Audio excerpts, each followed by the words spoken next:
hamoed, halakha says that one is not allowed to write.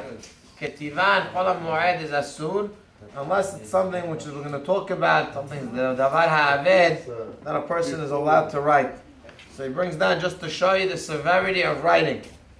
Asur lichtov bechol hamoed, va'afilu lehagia ot ahad besefer Torah asur. Even to fix a sefer Torah, and a guy wants to write a letter in the sefer Torah, asur. Why? Shekevan she'efshar lahem lekot besefer Torah achid. I can read with another sefer Torah. Havya melacha she'ena letzorech hamoed. It's a melacha that's not letzorech hamoed, and therefore you should not do it. Again, we're talking about in a case where the sefer Torah is extra. It's not the only sefer Torah.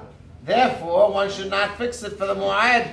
However, if it's the sefer Torah that they use for the mu'ad, meaning to say, let's say, for the next upcoming holiday, you need 3 sefarim. So it's one of the 3 sefarim, so therefore it's already considered that it's the sorech hamu'ad. Or if you have 2 minyanim, and you need an extra sefer, so then it's also considered sorech hamu'ad, for whatever the second minyan needs also, because that's part of what the mu'ad requires. Also, another heter. When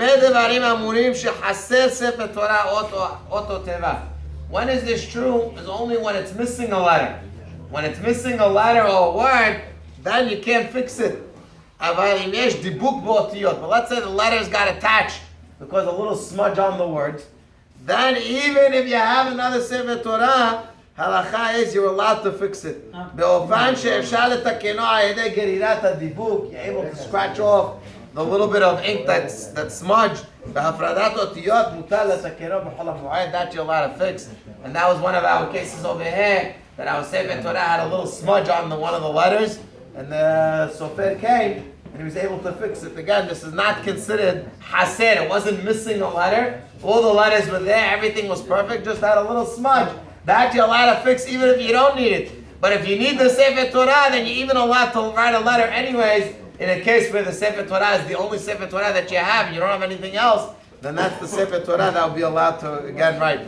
Again, Rabotai, it shows you even for a sefer Torah you can't write. Hamoed, to just stop, sit down and write things that are not important for the mu'ad, one should always refrain from doing so. The heterim, they're all heterim. For example, if someone's writing heshbonot, the guy's writing calculations, and he doesn't want to forget, this one owes me this money, or this one has this. So in such a case, that will be mutar, because that's definitely davar haaved. If you don't write it today, you might forget about it tomorrow. So by the time the mu'ayid finishes, you're not going to have the money. You're going to lose the money. That will definitely be considered davar haaved. For such a case, a person is allowed to write it. But other than that, just to start write certain things on paper and this and that, one should refrain from doing so.